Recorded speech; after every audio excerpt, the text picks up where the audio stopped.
सुनिएगा ध्यान से। क्या है भाई? Triple bottom line theory. इसमें ट्रिपल पी आता है। कितना पी आएगा बोलिए? 3P। समझ पा रहे हैं क्या बोल रहे हैं? Profit, people, planet. प्रॉफिट कितना रखना है? पीपल तुम्हारा कौन सा किस जगह में बेचने जा रहे हैं? इसको हम क्या कहेंगे? आपका ट्रिपल बॉटम लाइन थ्योरी। क्या कहेंगे हम लोग? और एक कौन सा थ्योरी है भाई? Stakeholder theory. Stakeholder theory में कौन आएगा? जितने इंपॉर्टेंट लोग हैं। Stakeholder theory, stakeholder माने जो लोग कंपनी से संबंधित है, जिन लोगों को कंपनी से मतलब है, उसको कहते हैं स्टेक होल्डर। शेयर होल्डर नहीं। Share holder is the owner of company. Company के मालिक को शेयर होल्डर कहते हैं। शेयर होल्डर अलग है और स्टेक होल्डर अलग है। Stakeholder means all interested party. All interested party. जैसे आप लोग कैलकाटा यूनिवर्सिटी से मतलब रखते हैं कि नहीं रखते हैं? क्यों रखते हैं? हम लोग मतलब रखते हैं, बहुत मतलब रखते हैं, क्योंकि उसी का सब्जेक्ट पढ़ाना है, समझे? बहुत मतलब रखते हैं, समय से देना है। तो हम लोग क्या हुए? Stakeholders. क्या हुए? हम लोग के पेरेंट्स मतलब रखते हैं, क्योंकि उनको ही मतलब है कि हमारे बच्चे का रिजल्ट कैसा हो रहा, नहीं हो रहा, समझ रहे? वो भी स्टेक होल्डर में आते हैं। तो आपके पेरेंट्स आते हैं, आप लोग आते हैं, टीचर्स आता है, ये सारे के सारे लोग क्या है? Stakeholders. जैसे हम लोग वीडियो बनाते हैं, कुछ पूछना भी रहता है, हम लोग मांग करते हैं, तो बोलते हैं कि एज ए स्टेक होल्डर ये हमारा अधिकार है, क्योंकि हम लोग इंटरेस्टेड पार्टी, आपसे मतलब है हम लोग, नहीं समझे? एज ए स्टेक होल्डर मांग सकते हैं। तो कंपनी से जितने लोग मतलब रखते हैं, जैसे owner, investor, customer, supplier, employee, सारे के सारे स्टेक होल्डर है। समझ पा रहे हैं क्या बोल रहे हैं कि नहीं समझ पा रहे? किसका बात का स्टेक होल्डर थ्योरी कौन दिया था इसको? आर एडवर्ड फ्रीमैन 1984 में दिया था। आर एडवर्ड कौन सा? फ्रीमैन। कब दिया था? 1984। कब दिया था? 1984। समझ पा रहे? किसका बात का? Stakeholder theory. और शेयर होल्डर क्या होता है? शेयर होल्डर क्या होता है? Owner of the company. Owner of the. इसी के साथ हम लोग का चैप्टर 1 का रिवीजन कंप्लीट हुआ। हम लोग चैप्टर 2 का रिवीजन करने जा रहे हैं, principles of business ethics. Business ethics के कुछ सिद्धांत हैं। जब आप बिजनेस कर रहे हैं तो आपको उस सिद्धांत को फॉलो करना पड़ेगा। इसको हम क्या कहते हैं? Principles of business ethics. Principles of business ethics का मेन 3 एलिमेंट्स है: इंटीग्रिटी, रेस्पॉन्सिबिलिटी, लॉयल्टी। बोलो क्या बोले हैं? Integrity, responsibility, loyalty. ये 3 एलिमेंट्स है। किसके एलिमेंट्स है? Principles of business ethics. Integrity मतलब क्या? ईमानदार होना चाहिए। रेस्पॉन्सिबिलिटी मतलब जो आप जिम्मेवारी हम लिए उसको निभाएंगे। जिम्मेवारी होता है ना, हर लोग के ऊपर में जिम्मेवारी एक होता है। समझ रहे हैं क्या बोल रहे हैं? तो पहला क्या? इंटीग्रिटी होना चाहिए। इंटीग्रिटी माने ईमानदारी। समझ पा रहे? रिस्पॉन्सिबिलिटी का मतलब जो जिम्मेवारी लिए उसको निभाएंगे। समझ पा रहे? और लॉयल्टी मतलब जिस भरोसा से आप मेरे ऊपर विश्वास करके आए हैं, वो भरोसा को कामयाब माने कायम रखेंगे, वो भरोसा को गड़बड़ नहीं होने देंगे। समझे क्या बोले कि नहीं समझे? किसका बात करें? Integrity, responsibility, loyalty. समझ पा रहे? सभी लोग पूजा करते हैं तो भगवान से क्या मांगते हैं? इसके हमें धन दे दीजिए, अच्छा मार्क्स दे दीजिए, अच्छा कैरियर करवा दीजिए, यही मांगते हैं। लेकिन मैं पर्सनल भगवान से मैं पूजा करता हूँ, तो मैं यही डेली मेरा नियम है। जब भी मैं प्रे करता हूँ भगवान से, तो मेरा एक ही नियम है कि हमसे जितने लोग जुड़े हैं उनका बेहतर भविष्य और क्वालिटी हमारे अंदर है। समझ रहे क्या बोल रहे हैं? चाहे कोचिंग के माध्यम से जुड़े हो, चाहे स्कूल के माध्यम से जुड़े हो, क्योंकि वे जो आए हैं एक भरोसा करके आए हैं, लॉयल्टी के साथ आया, उनके लॉयल्टी पे खड़े उतरना है। ये बहुत बड़ा बात है। मान लीजिए स्कूल में ही कोई पेरेंट्स अपने बच्चे का, हमारे स्कूल में कोई पेरेंट्स अपने बच्चे का एडमिशन कराएं तो उनका बेहतर भविष्य के लिए कराएं, एक भरोसा करके कराएं कि हमारे बच्चे का बेहतर भविष्य होगा। तो उस पर खड़ा उतरना ये बहुत बड़ा बात होता है। समझे क्या बोले? आप लोग भी आए हैं तो आपने बेहतर पढ़ाई के लिए आए हैं, तो उस पर खड़ा उतरना बहुत बड़ा बात होता है। समझ पा रहे हैं क्या बोल रहे हैं? तो यही मांगते हैं, क्योंकि धन संपत्ति हमें नहीं चाहिए। हमें क्या चाहिए? कि जितने लोग हमसे जुड़े हैं उनका उज्जवल भविष्य, वो क्वालिटी चाहिए। नहीं समझे? किसका बात कर रहे हैं? क्वालिटी। किसका बात कर रहे हैं? नहीं समझे? तो कितना चीज़ है भाई? प्रिंसिपल्स ऑफ बिजनेस एथिक्स के कितने एलिमेंट्स हैं? 3। कौन कौन? Integrity, responsibility, loyalty. बोलो क्या बोले? Responsibility, loyalty. क्लियर है क्या? एथिक्स तो बता ही दिए हैं कि कहाँ से आया था। समझ पा रहे हैं क्या बोले? एथिक्स गाइड करता है कि गुड क्या है, बैड क्या है। समझ पा रहे हैं? मोरल गाइड का क्या करता है कि राइट क्या है, रॉन्ग क्या है, एविल क्या है। ये कौन गाइड करता है? मोरल। कौन गाइड करता है भाई? मोरल। क्लियर है क्या? मोरल के बारे में यहाँ ज़्यादा पढ़ना, मैं मोरल के बारे में यूनिट 1 में ही बोल दिया हूँ। समझ पा रहे हैं क्या बोल रहे हैं? मोरल क्या चीज़ से डील करता है भाई? राइट और रॉन्ग से, गुड और एविल से, क्या अच्छाई है और क्या बुराई है, क्या अच्छाई और क्या बुराई है, किससे संबंधित है, मोरल से संबंधित है। मोरल क्या कहता है कि डू नॉट चीट, आगे बोले किसी के साथ चीट मत करो। बी लॉयल, मैंने कोई भरोसा किया है तो भरोसा पे कायम उतरो, नहीं तो उसको जाके क्लियर बोल दो। समझ पा रहे हैं क्या बोल रहे हैं। बी पेशेंट, बी पेशेंट का मतलब होता है धैर्य रखिए। क्या रखिए, धैर्य रखिए। क्या है धैर्य, दे दीजिए वाटर बोतल यहाँ। ऑलवेज टेल ट्रूथ, हमेशा सच बोलना चाहिए। समझ पा रहे हैं क्या बोल रहे हैं कि नहीं समझ। सारे के सारे मोरल्स के एग्जाम्पल्स, मोरल्स के सारे क्या है, एग्जाम्पल्स है। क्लियर है क्या। मोरल कौन सा वर्ड से आया था, लैटिन वर्ड से नहीं आया था भाई, मिस्टेक हो गया, ग्रीक वर्ड से आया था, जिसको हम लोग मोस कहते हैं। मोस मीन्स कस्टम, मोस मीन्स कस्टम। आगे बढ़े हम लोग, बोलिए। एथिकल डिलेमा इसी चैप्टर में पढ़े थे। एथिकल डिलेमा का मतलब होता है जब दो ऑप्शन आ जाता है हमें चॉइस करने का, माने right versus right, right versus, समझ पा रहे, माने दोनों चीज़ सही है। अब उसमें से किसी एक चीज़ को चूज करना है, एक को चूज करेंगे तो दूसरा हमारे पे हावी हो जाएगा, असर कर देगा। समझ पा रहे हैं, इसको हम एथिकल क्या कहते हैं, डिलेमा कहते हैं। समझ पा रहे हैं क्या बोले कि नहीं समझ पा रहे हैं। जैसे मान लीजिए एग्ज़ाम में हम गए हैं एग्ज़ाम देने के लिए और हमें कोई चीट करने के लिए डिस्टर्ब कर रहा है। चीट करने के लिए तो दो ऑप्शन है कि या तो आप आराम से डिस्टर्ब होइए, नहीं तो कंप्लेंट करिए। जो एग्ज़ाम लेने आया है उससे कंप्लेंट करिए, आपको सीट चेंज करेगा, आपको सीट को क्या करेगा, चेंज करेगा। लोग डिस्टर्ब करते हैं, या तो दिखाने के लिए डिस्टर्ब करते हैं, या तो बोलते हैं कि तुम लेकर चीट करो, हम तुम्हारा देख के लिखेंगे। नहीं समझे, या तो तुम हमको दिखाओ, या तुम हमको दिखा रहे तो तुम हमको चिट दो, या तुम हमको लिख के दो। तो हमको लोग डिस्टर्ब करते हैं। तो आपके पास दो ही ऑप्शन है, या तो आराम से डिस्टर्ब होइए, या तो एग्जामिनर को बोलिए। समझ पा रहे। अब एक काम करेंगे तो दूसरा, एक चुपचाप रह गया तो आपको डिस्टर्ब करेगा, और एग्जामिनर को बोल दिए तो बाहर डिस्टर्ब करेगा, झगड़ा लड़ाई होगा। समझ रहे क्या बोले कि नहीं समझे। तो दो ऑप्शन आ जाता है चूज करने पे। समझ पा रहे क्या बोला है, दोनों में से कोई एक चूज करेंगे तो एक पे ना एक असर आएगा। इसको हम कहते हैं एथिकल डिलेमा। क्या कहते हैं, समझ रहे। और राइट वर्सेस राइट में चूज करना ये बहुत मुश्किल होता है। दोनों ही सही है, किसको चूज करें, दोनों ही सही है, किसको हम चूज करें। जैसे मान लीजिए मम्मी और पत्नी में चूज करना है, किसको चूज किया जाए, दोनों सही है, दोनों तो सही है, लेकिन डिलेमा हो जाता है क्योंकि माता जी का सोच कुछ और है, पत्नी का सोच कुछ और है। समझ रहे हैं क्या बोल रहे हैं। अब किसको चूज किया जाए, समझ रहे हैं क्या बोल रहे हैं। एक को चूज करोगे दूसरा इफेक्ट हो जाएगा। समझे क्या बोले, कहीं ना कहीं गड़बड़ होगा, नहीं समझना आया समझ में। Ethical dilemma. चलो आगे बढ़ते हैं, आगे बढ़े हम लोग। एक था हम लोग का यूटिलिटेरियनिज्म थ्योरी। यूटिलिटेरियनिज्म का मतलब होता है आप में ज़्यादा अच्छा है खराब कम है, आप में ज़्यादा अच्छा है खराब कम है। आपके यहाँ जो लोग काम करने आए हैं ज़्यादा अच्छे लोग हैं, खराब का संख्या कम है, ज़्यादा अच्छे लोग हैं खराब का संख्या कम है, तो हम कहेंगे यूटिलिटेरियनिज्म। समझे, हर इंसान में अच्छाई बुराई होता है, तो ज़्यादा अपना अच्छाई है बुराई कम है, तो आप यूटिलिटेरियन अप्रोच में है। यूटिलिटेरियन का मतलब होता है अच्छे अप्रोच में है, आप यूजफुल वाले अप्रोच में है। समझ पा रहे क्या बोल रहे हैं। इसको हम कहते हैं यूटिलिटेरियनिज्म। बोलो क्या बोल रहे हैं, समझ पा रहे हैं। यूटिलिटेरियनिज्म जैसे CMA का पढ़ाई करने जाइएगा तो वहाँ पढ़ने वाला का संख्या ज़्यादा है और नहीं पढ़ने वाला का संख्या कम है। नहीं पढ़ने वाला देख देख के पढ़ने वाला बन जाता है। पढ़ना पड़ेगा तो शर्म आता है ना, क्योंकि एग्जाम में वहाँ कोई देखा देखी डिस्टर्ब वाला सिस्टम नहीं है, समझे, कोई झगड़ा झंझट वाला भी सिस्टम नहीं है। समझ, अब शर्म से पढ़ दीजिएगा, नहीं पढ़ने लगेगा तो छोड़ दीजिएगा, या तो पढ़ने लगेगा या तो, क्योंकि वहाँ ज़्यादा सही लोग हैं।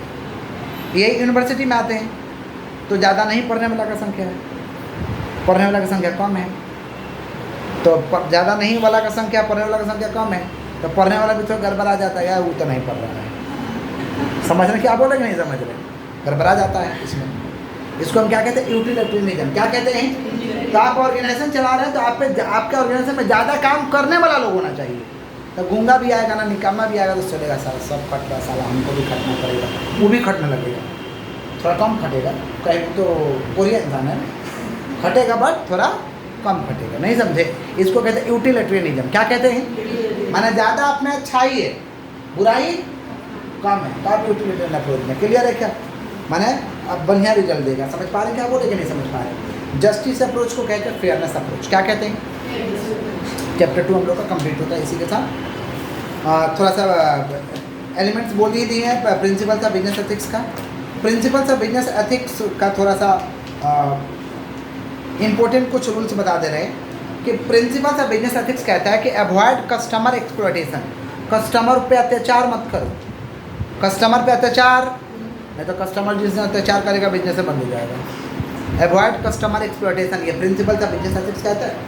इनकरेज हेल्थी कंपटीशन, चेष्टा करो कि और लोग आए बिजनेस करने। ऐसा हेल्थी कंपटीशन, कंपटीशन में ना एक जन का फायदा नहीं होता है, दोनों का फायदा होता है। जैसे मान लीजिए आप लोग कंपटीशन, मान लीजिए आप लोग पढ़ने वाला बच्चा जो है उससे कंपटीशन करने लगे तो हमको मार्क्स ज़्यादा लेना है, तो कंपटीशन में क्या होगा, उसका तो अच्छा होगा ही, आपका भी अच्छा होगा, क्योंकि आप तो कुछ थे नहीं। समझ रहे क्या बोले कि नहीं समझ रहे? आपका भी अच्छा हो जाएगा, आप भी अच्छा मार्क्स लाएंगे, आप भी उस दौर में रहेंगे। तो कंपटीशन का करना बहुत अच्छा बात होता है। इनकरेज हेल्थी कंपटीशन, समझ पा रहे हैं? मान लीजिए आप बिजनेस कर रहे हैं, उसी बिजनेस का किसी से कंपटीशन कर रहे हैं ना, तो आपका बिजनेस भी अच्छा चलेगा। आप कंपटीशन कर रहे हैं, कंपटीशन माने कि आप भी उसी टाइट वे में चल रहे हैं, नहीं समझे?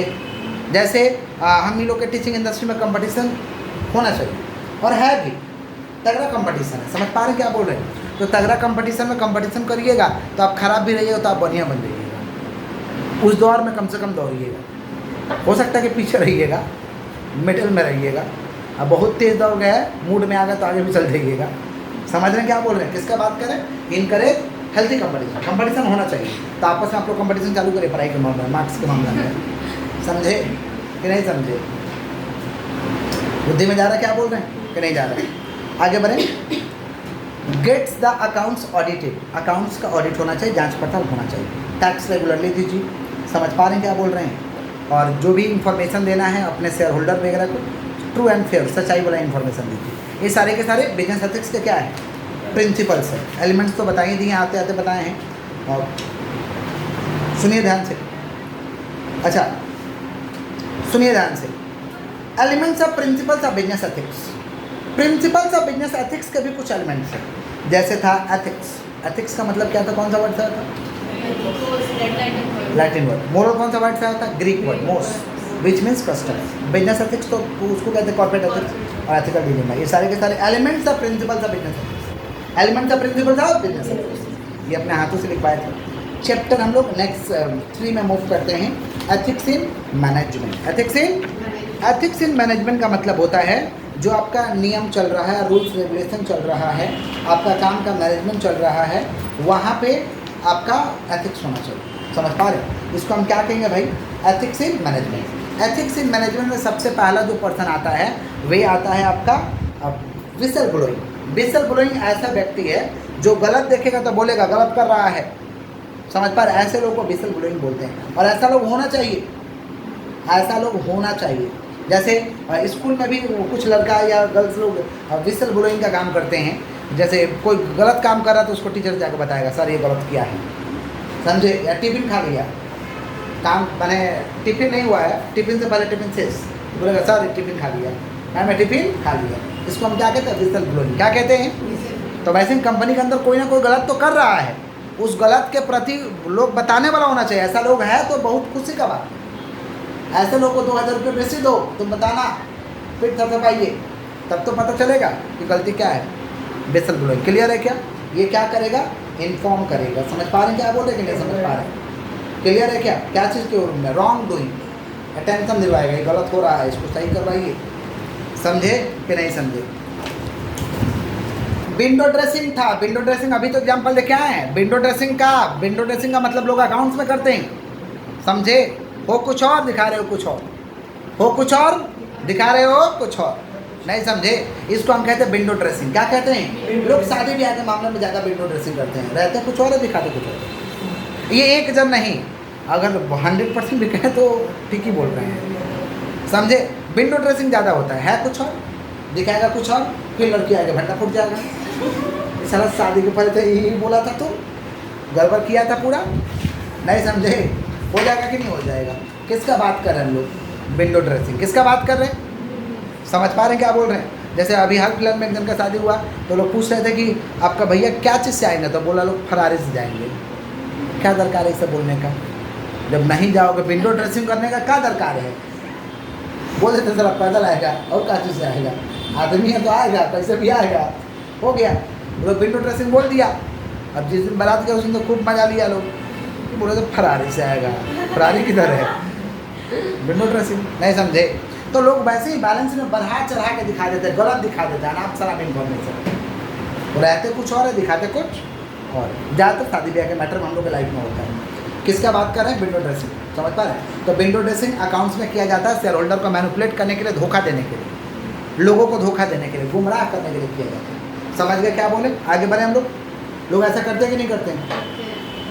इनसाइडर ट्रेडिंग, इनसाइडर ट्रेडिंग का मतलब ऐसा इन्फॉर्मेशन को देना जो अनपब्लिश है, पब्लिश नहीं हुआ है, और उस इन्फॉर्मेशन के बल पे वो फ़ायदा उठा ले रहा है, बेनिफिट उठा ले रहा है। इसको हम कहते हैं इनसाइडर ट्रेडिंग। क्या कहते हैं? Insider trading. मैंने ऐसा इन्फॉर्मेशन को लीक कर देना जिसके आधार पे सामने वाला ने बेनिफिट उठा लिया, फ़ायदा को उठा लिया, इसको हम कहते हैं इनसाइडर ट्रेडिंग। क्या कहते हैं? Insider trading means publish unsensitive price information. समझ पा रहे? ऐसा इन्फॉर्मेशन दे दिए जिसके आधार पर उन्होंने लाभ उठा लिया, इसको कहते हैं इनसाइडर ट्रेडिंग, जो कि गलत है। गलत है। बंद कमरा में मीटिंग हो रहा है तो बंद कमरा मीटिंग में भरोसेजनक लोगों को बुलाया गया है, आपको बुलाया गया, बंद कमरा में किया जा रहा है, यानी इतने ही लोग जानेंगे, इससे ज़्यादा लोग नहीं जानेंगे। समझ रहे हैं क्या बोल रहे हैं? अब तुम अपना दोस्त को बता रहा फ़ोन करके, रिश्तेदार को बता रहा है, इसके लिए बंद कमरा मीटिंग किया गया था। सारा पब्लिकली नहीं हो जाता, तब तो मार्च में अनाउंस प्रेस कॉन्फ्रेंस कर दिया जाता जब ऐसा रहता है। अरे रूम बंद कमरा में मीटिंग हुआ है तो कुछ ना कुछ तो मतलब है। लेकिन ऐसा लोग होता है कि नहीं होता है? अंदर हुआ जाकर बताएगा ऐसा हो गया, वैसा हो गया, तुमको क्या मतलब है? नहीं समझे? ऐसे चीज़ को कहते हैं इनसाइडर ट्रेडिंग। क्या कहते हैं? क्लियर है क्या? आगे बढ़े हम लोग। Deceptive marketing. डिसेप्टिव मार्केटिंग का मतलब होता है कि विज्ञापन में बढ़ा चढ़ा के दिखा रहा है, विज्ञापन को बढ़ा चढ़ा के दिखा रहा है नहीं, जबकि लोग दिखाते हैं, इसको हम कहते हैं डिसेप्टिव मार्केटिंग। क्या कहते हैं? अभी एग्जांपल दिए ना, जैसे थम्स अप दिखाता है, बहुत ऐसा प्रोडक्ट है, सब बहुत सारा ऐसा प्रोडक्ट है, डीओ वाला लोग कंपनी दिखाता है, और कौन दिखाता है? वो हो रहता है कुछ और है, होता कुछ और है। अच्छा, ये लक में दिखाता है, नहीं समझे? क्या दिखाता है बाबा? पहले तो इसमें क्या बोलते हैं, दिया में ही सेक के लगा लिया जाता था। अरे बच्चा लोग को नहीं लगाया जाता, आज भी लगाया जाता, सेक लिया जाता है। हाँ तो बोलता है क्या, उसका भरब्याज क्या है? वही काजल है, ऐसा नहीं है। हाँ तो वो सिस्टम से लगाते हैं, समझ रहे हैं?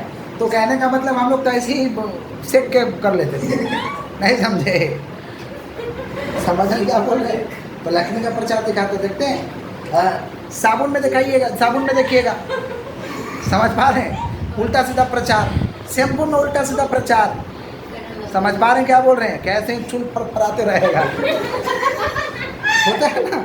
तो कहने का मतलब ये सब डिसेप्टिव मार्केटिंग है, रहता नहीं है, दिखाया जाता है। अच्छा, देखने वाला भी समझता है ऐसा थोड़े ना होगा, वही बात है। हाँ, फेयर लवली दिखाता है, फेयर एंड सम दिखाता है, एक सब गोरा, क्या साला कैसे गोरा हो जाएगा? समझ रहे क्या बोल रहे हो? काला है तो गोरा कैसे हो जाएगा? समझ रहे? ये सारे के सारे डिसेप्टिव मार्केटिंग है, सारे के सारे डिसेप्टिव। आगे बढ़े हम लोग, चलिए। वर्क प्लेस एथिक्स, जहाँ आपका काम चल रहा है वहाँ पे आपको एथिक्स फॉलो करना है। एथिक्स का मतलब किसी के साथ डिस्क्रिमिनेशन नहीं होना चाहिए, प्राइवेसी को लेकर समस्या नहीं होना चाहिए। समझ पा रहे हैं क्या बोल रहे हैं? डिस्क्रिमिनेशन, प्राइवेसी, सेक्सुअल किसी का हैरेसमेंट नहीं होना चाहिए। ये सारे के सारे क्या है? Work place ethics. Work place माना जहाँ काम चल रहा है वहाँ एकदम सब कुछ स्ट्रांग होना चाहिए, किसी चीज़ को लेकर गड़बड़ी नहीं होना चाहिए, इसको हम कहते हैं वर्क प्लेस एथिक्स। क्या कहते हैं हम लोग? समझ रहे हैं क्या बोल रहे हैं कि नहीं समझ पा रहे? आगे बढ़े हम लोग। ग्रीन वॉशिंग क्या था? ग्रीन वॉशिंग का मतलब हम लोग प्रोडक्ट को दिखाते इको फ्रेंडली है, जबकि रहता नहीं है। जैसे बोतल हो, बोतल है तो इको फ्रेंडली दिखाएगा, रिसाइकलिंग, इको फ्रेंडली रहता नहीं है। हालांकि कस्टमर्स का ध्यान को टानने के लिए, अट्रैक्शन को टानने के लिए किया जाता है, इसको हम कहते हैं ग्रीन वॉशिंग। क्या कहते हैं हम लोग? समझ रहे हैं क्या बोल रहे हैं? क्रिएटिव अकाउंटिंग का मतलब होता है कि बना के खुद से क्या करना, एक अकाउंट का फिगर को दिखा देना, इसे कहते हैं क्रिएटिव अकाउंटिंग। क्या कहते हैं हम लोग? समझ पा रहे हैं? कभी कभी बैंक ना क्रिएटिव अकाउंटिंग मांगता है कि आप बिजनेस को कहाँ तक बढ़ा के ले जाइएगा भविष्य में, या कोई इन्वेस्टर पैसा आपने लगाएगा ना तो आपसे क्रिएटिव अकाउंटिंग मांगेगा कि आप कहाँ तक उसको बढ़ा के ले जाइएगा। तो आपको जहाँ तक लग रहा है, आपका ब्रेन जहाँ तक काम कर रहा है, जहाँ तक सच्चाई में जा सकता है, समझ पा रहे हैं? क्या हवाई फायरिंग वाला नहीं, जो रियल में होगा। तो हवाई फायरिंग कम होता है, सब झूठा है, झूठा वाला नहीं। क्रिएटिव अकाउंटिंग मतलब आपका जो फिगर होना चाहिए वो धरातल पे संभव होना चाहिए, जिसको हम कहते हैं क्रिएटिव अकाउंटिंग। क्या कहते हैं? मैंने बना के इमेजिनेशन के आधार पे दिखा दें। क्लियर है क्या? इसको हम क्या कहते हैं? Creative accounting. आगे बढ़े हम लोग। नेक्स्ट चैप्टर हम लोग का क्या है भाई? एथिक्स इन मैनेजमेंट में वही फॉलो करना है। एथिक्स इन मार्केटिंग को लेकर सही से रहना है, HRM को लेकर सही से रहना है, समझ पा रहे हैं? वर्क प्लेस एथिक्स में क्या होना चाहिए? लॉयल होना चाहिए, रिस्पॉन्सिबल होना चाहिए। ये सब चीज़ आपको ध्यान में रखना होगा। समझ रहे हैं क्या बोल रहे हैं कि नहीं समझ रहे?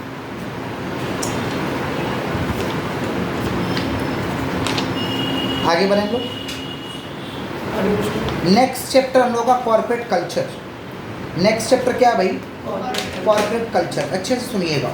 कॉर्पोरेट कल्चर का मतलब क्या होता है? कॉर्पोरेट कल्चर का मतलब होता है कि जहाँ भी आपका काम चल रहा है, समझ पा रहे, वहाँ का कल्चर अच्छा होना चाहिए, वातावरण अच्छा होना चाहिए, माने सेटअप, वैल्यू, बिलीव, ये सब बढ़िया होना चाहिए।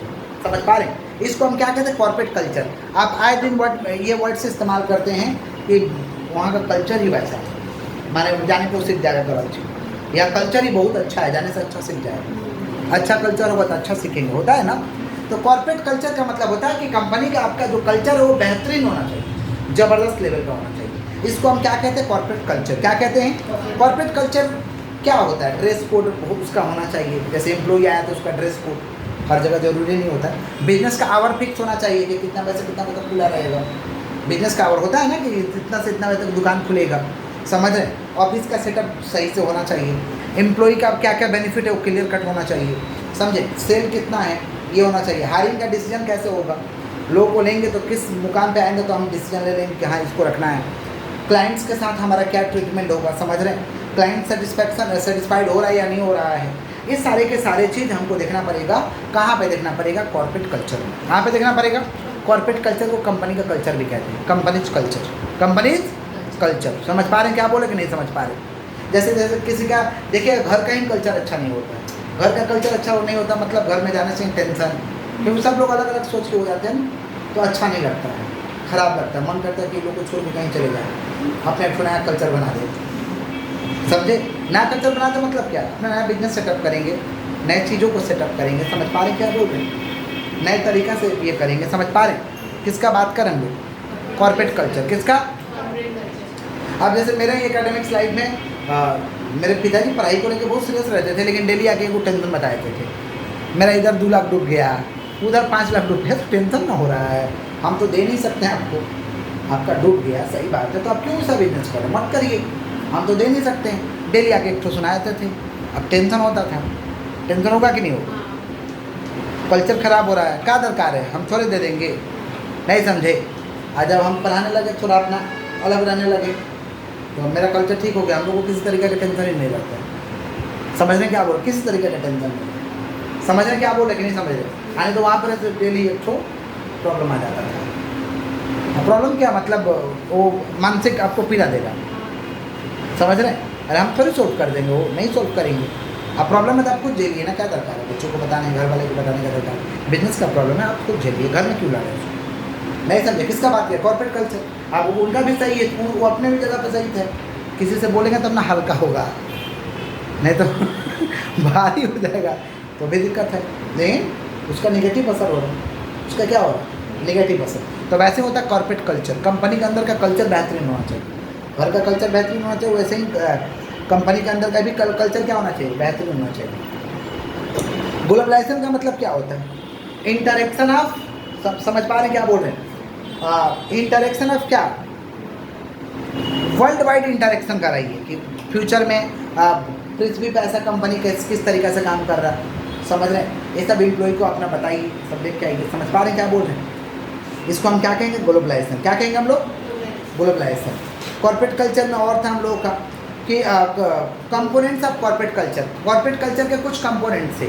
कंपोनेंट्स है कि विजन सही होना चाहिए। विजन का मतलब कहाँ ले जाना, रोड मैप, मिशन होना चाहिए, मिशन माने ऑब्जेक्टिव, मिशन माने पीपल, सही लोग आना चाहिए आपके पास, और प्लेस जगह होना चाहिए काम करने का। तो 4 चीज़ें कॉर्पोरेट कल्चर के लिए, विजन, मिशन, पीपल, प्लेस। बोलो क्या बोलिए, विजन, मिशन, पीपल, प्लेस। समझ पा रहे? कॉर्पोरेट कल्चर बढ़िया रहेगा तो क्या फायदा हो जाएगा? फायदा होगा कि इंक्रीजिंग प्रोडक्टिविटी बढ़ जाएगा, बिजनेस का गोल्स कंप्लीट हो जाएगा, जो आपका ऑब्जेक्टिव है ना वो पूरा हो जाएगा। इंप्रूवमेंट इन बिजनेस परफॉर्मेंस में 4 चांद लग जाएगा, बढ़िया परफॉर्मेंस होगा। कल्चर अच्छा रहेगा तो बढ़िया परफॉर्मेंस रहेगा। जैसे घर का कल्चर अच्छा रहेगा तो सब लोग सेट हो जाता है, सब एक दूसरे को सेट माने सपोर्ट करते हैं, सब एक दूसरे को क्या करेगा, सब सेट हो जाएगा। नहीं समझे? सपोर्ट कर देगा, बुद्धि दे देगा, थोड़ा कहीं गिरेगा तो पैसा से मदद कर देगा, सब सेट हो जाएगा। समझे क्या बोले? तो पहला क्या, इंक्रीज प्रोडक्टिविटी बढ़ जाएगा। Business goals are completed, business का गोल क्या हो जाएगा, कंप्लीट हो जाएगा। Improvement in business performance, business का परफॉर्मेंस में क्या हो जाएगा, 4 चांद लग जाएगा। समझ रहे हैं क्या बोल रहे हैं? क्लियर है? कॉर्पोरेट कल्चर का ये हम लोग क्या समझें, इम्पैक्ट समझें। समझ रहे हैं? क्लियर है? नेक्स्ट हम लोग का चैप्टर है एथिक्स एंड कॉर्पोरेट गवर्नेंस। ये लास्ट चैप्टर हम लोगों का एथिक्स एंड कौन सा गवर्नेंस, कॉर्पोरेट गवर्नेंस। सुनिएगा ध्यान से। कॉर्पोरेट गवर्नेंस का मतलब होता है कि कंपनी, कॉर्पोरेट गवर्नेंस का मतलब होता है कि कंपनी को पारदर्शिता के रूप में, समझ पा रहे हैं, बढ़िया से कंपनी को चलाइए। समझ पा रहे हैं? एक कंपनी को सक्सेस के लिए जो जो चीज़ चाहिए उस वे में आप कंपनी को चलाइए। इसको हम क्या कहते हैं, कॉर्पोरेट गवर्नेंस। बोलो क्या बोले हैं? कॉर्पोरेट गवर्नेंस का मतलब होता है हर चीज़ ट्रांसपेरेंट मैनर में होना चाहिए, ट्रांसपेरेंट मैनर में होना चाहिए, एफिशिएंट मैनर में होना चाहिए, पारदर्शिता के साथ होना चाहिए, ताकि हमें लॉन्ग टर्म में बेनिफिट मिल सके। लॉन्ग टर्म में क्या मिल सके, सब कुछ क्लियर कट होना चाहिए। साधारण भाषा में अगर बात करें, इसको हम क्या कहेंगे, कॉर्पोरेट गवर्नेंस। कॉर्पोरेट गवर्नेंस के कुछ फंडामेंटल्स था। फंडामेंटल्स क्या था? अकाउंटेबिलिटी होना चाहिए, रेस्पॉन्सिबिलिटी, ट्रांसपेरेंसी, और क्या होना चाहिए, फेयरनेस। क्या किसका बात करें, fundamentals of corporate governance. Corporate governance के 4 फंडामेंटल्स हैं। कॉर्पोरेट गवर्नेंस के 4 फंडामेंटल्स हैं। अकाउंटेबिलिटी, जवाबदेही होना चाहिए, हर चीज़ के लिए हम जिम्मेवार है, उसका हम जवाबदेही हो, हम जवाब देंगे उसके। Accountability, answering the question about the performance. दूसरा रेस्पॉन्सिबिलिटी, जिम्मेवारी लेना चाहिए, हम ये काम कर रहे हैं तो हमारा जिम्मेवारी यही है। ट्रांसपेरेंसी, जो भी काम करेंगे पारदर्शिता, सबको दिखना चाहिए, सबको दिखना चाहिए, ट्रांसपेरेंसी। और फेयरनेस, माने जो सही है उसके साथ काम करें, ट्रू के साथ काम करें। समझ पा रहे हैं? ये क्या था, फंडामेंटल्स। तो fundamentals of corporate governance. Corporate governance के कितने फंडामेंटल्स हैं, 4 है। कौन कौन है? Accountability, responsibility, transparency, fairness. बोलो क्या बोले हैं, अकाउंटेबिलिटी, रेस्पॉन्सिबिलिटी, ट्रांसपेरेंसी, फेयरनेस। ये क्या है, कॉर्पोरेट गवर्नेंस के फंडामेंटल्स। क्लियर है क्या? आगे बढ़े हम लोग। तो कितना फंडामेंटल्स है भाई, 4। उसके बाद हम लोग समझते हैं scope of corporate governance. Corporate governance के क्या स्कोप है, मतलब कॉर्पोरेट गवर्नेंस के तहत कौन कौन से लोग आएगा, शेयर होल्डर आएगा, बोर्ड ऑफ डायरेक्टर आएगा। शेयर होल्डर माने owner of the company, board of director माने जिसके कंधों पर कंपनी टिका हुआ है, जिसके कंधों पर कंपनी टिका हुआ है। समझ पा रहे? और क्या आएगा, फाइनेंस मार्केट आएगा, जो आपको लोन दिया हुआ आएगा, डेप्ट प्रोवाइडर्स आएगा, गवर्नमेंट आएगा, मीडिया आएगा, समाज से समाज के लोगों का मतलब है सोसाइटी। ये सारे के सारे स्कोप है। किसके स्कोप है, कॉर्पोरेट गवर्नेंस। किसके स्कोप है भाई, audit committee. Audit committee is a team of director. Director की टीम को ऑडिट कमेटी कहते हैं। ऑडिट कमेटी को बनाने के लिए मेजोरिटी डायरेक्टर्स क्या होना चाहिए, इंडिपेंडेंट। क्या होना चाहिए, मेजोरिटी मतलब मैक्सिमम डायरेक्टर इंडिपेंडेंट होना चाहिए। तो ऑडिट कमेटी किसका टीम है भाई, ऑडिटर का कि डायरेक्टर का, डायरेक्टर का। इन लोगों का काम है फाइनेंशियल स्टेटमेंट को बनाना, समझ रहे, कंपनी को सही से चलाना, इंटरनल कंट्रोल को तगड़ा करना। ये सारे के सारे किसका काम है, ऑडिट कमेटी का। किसका काम है, तो audit committee is a team of क्या चीज, डायरेक्टर। इसको खोलने के लिए कम से कम कितना डायरेक्टर होना चाहिए, 3 डायरेक्टर होना चाहिए, जिसमें मेजोरिटी डायरेक्टर इंडिपेंडेंट रहेगा। मेजोरिटी डायरेक्टर क्या रहेगा, इंडिपेंडेंट रहेगा। किसका बात करें, ऑडिट कमेटी। बनाया गया था एक सार्बनेस-ऑक्सली एक्ट। सार्बनेस-ऑक्सली एक्ट 2002 में बनाया गया था। सार्बनेस-ऑक्सली एक्ट 2002 बनाया गया था। इसको बनाया था जज डब्ल्यू बुश ने।